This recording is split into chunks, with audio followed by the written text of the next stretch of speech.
bukan DPO, bukan belum tertangkap, tapi memang tidak ditangkap. Itu pembukaan dari hasil kasus si Vina ini.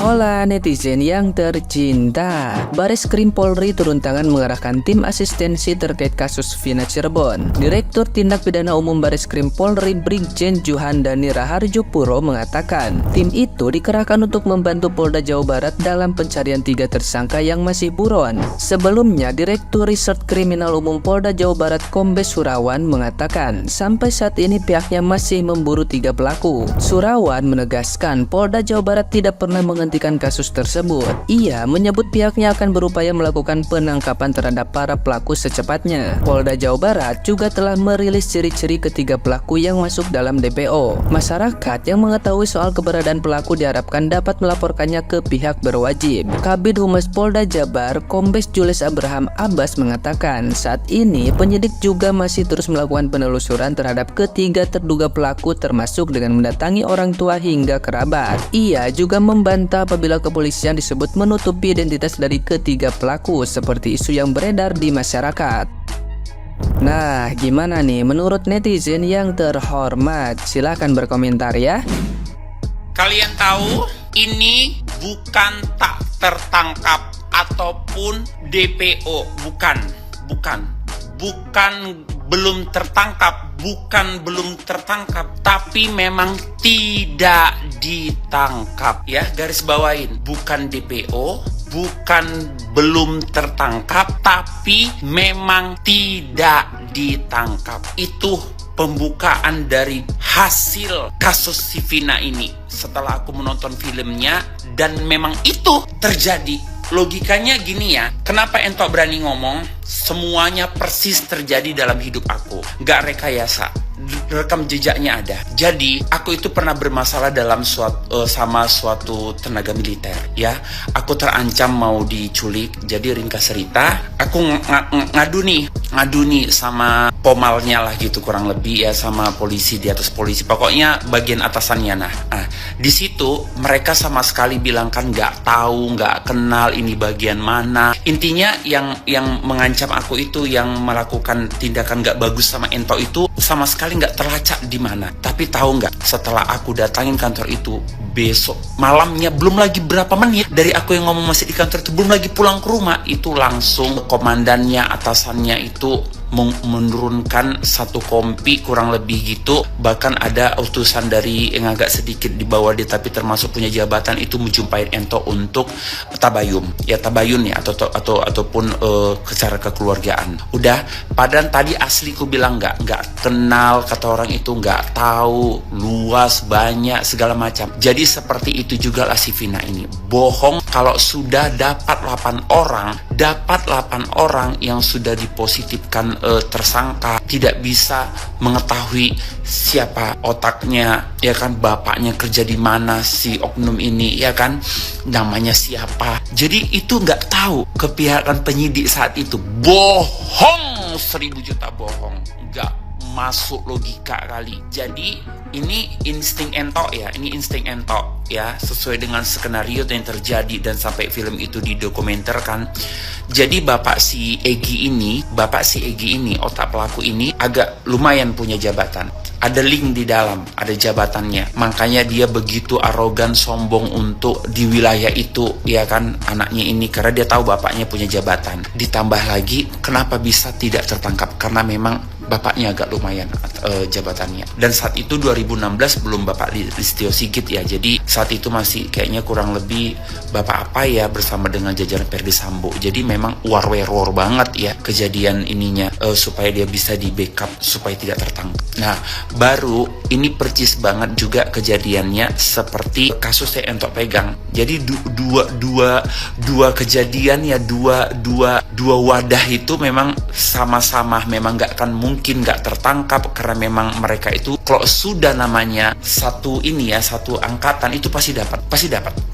Jadi baru sama juga nih, aku kan megang kasus yang anak yang panah hijau kan, yang digilir berapa lekong itu kan, itu juga sudah jadi tersangka, bahkan aku ikuti sidangnya ya kan. Tapi kok bisa yang lain nggak dapat. Pada akhirnya memang akhirnya dapat juga, tapi adalah beberapa tahap. Jadi nggak mungkin nggak dapat, karena sudah dapat tuh teman-temannya, pasti dari situ terbongkar semua. Nggak mungkin enggak. Tapi kalau sampai nggak dapat sementara sudah bisa dibongkar semuanya, itulah yang kubilang tadi, sudah diamankan di dalam. Karena memang bapaknya ataupun orangnya ini agak sedikit punya jabatan. Jangan-jangan memang ada jabatan yang tinggi. Itu makanya si Egy sampai sekarang selamat. Jadi malu banget kan, busuk banget kan. Padahal kalau dipikir ya, polisi ini Pok Lela ini sangat banyak jasanya sama kita, ya kan. Tapi gara-gara satu, dan ini bukan rahasia lagi, tapi rahasia umum, dan itu fakta. Kalau sesama punya masalah, sebelum viral, sebelum memang ada yang meng-up, itu nggak akan pernah jalan. Baru kedua, kalau yang atasan itu yang bermasalah, memang itu bisa di backup semua.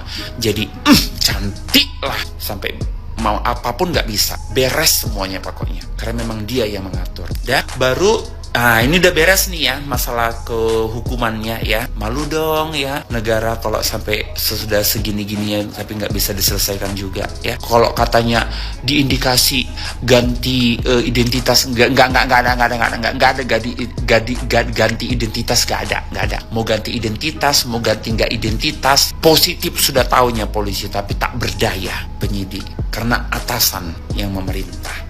Ya. Nah, ini lepas dari masalah hukumnya, kembali masalah ke sosial dan pendapat Ento untuk menjadi di tengah ya. Jadi, apapun ceritanya, mohon maaf lahir dan batin kalau memang bicara Entok ini mungkin baru Entok yang berbicara seperti ini.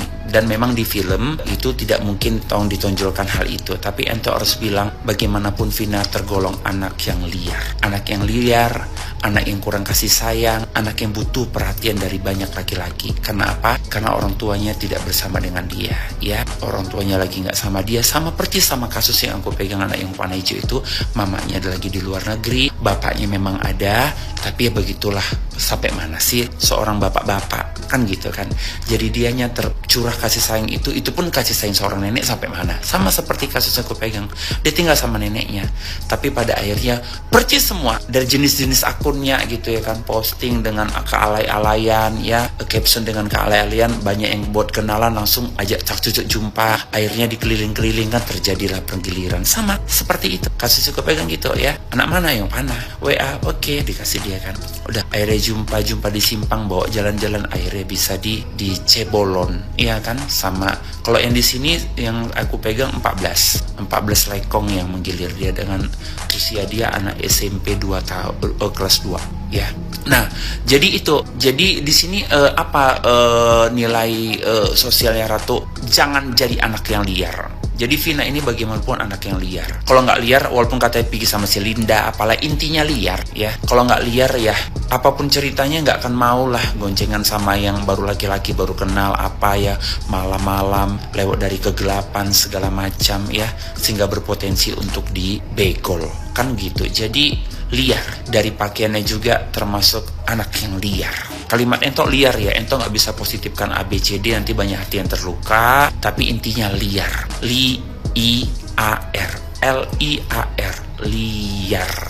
Jadi kalau anak yang liar ya seperti itu ya. Jadi liar di sini udah pasti kurang semua kan, sosialnya kurang, dekapan kurang, perhatian kurang, agama juga kurang. Bahkan aku nggak tahu ya, memang filmnya mungkin nggak mau mengangkat larinya ke religi, tapi dari cerita sampai dengan kejadian asli dulu kan Ento juga tahu ya, sampai difilmkan juga tidak ada memang unsur ke religion itu kuat di keluarga Vina, itu nggak ada. Makanya wajar Allah tidak membentengi dia. Jadi makanya dia sampai teraniaya sehina dan sekotor itu ya kan, tersakiti segitu-gitunya. Karena apapun ceritanya, orang yang dekat kepada Allah, orang yang membentengi dirinya dengan salawat, dengan sholat yang baik ya, dengan menutup aurat yang baik, dengan fitrah yang baik, itu Allah tidak akan pernah menghinakan dia. Sekalipun Allah mau menguji ataupun Allah mau membersihkan dosa-dosanya, tapi tidak akan pernah terhina ya, tidak akan pernah terhina ya. Jadi dia ini terhina karena apa? Karena dia juga menghinakan dirinya di hadapan Allah Subhanahu wa taala. Seperti itu sih rangkuman Ratu Ento. Baru di sini ada juga poin yang betul-betul ngeblank banget, memang haru sampai termatikan kameraku. saking mau iya kan.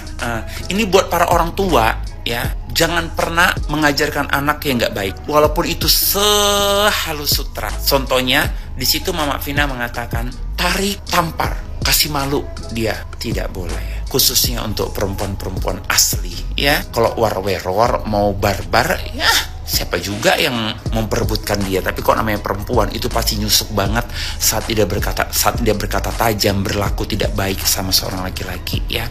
Karena ada pengalaman aku, dia juga begitu ya, karena cantik, manis segala macam, agak lantam. Akhirnya wajah dia penuh dengan jerawat dan gak kawin-kawin jadi perawan tua. Ya jadi seperti itu juga.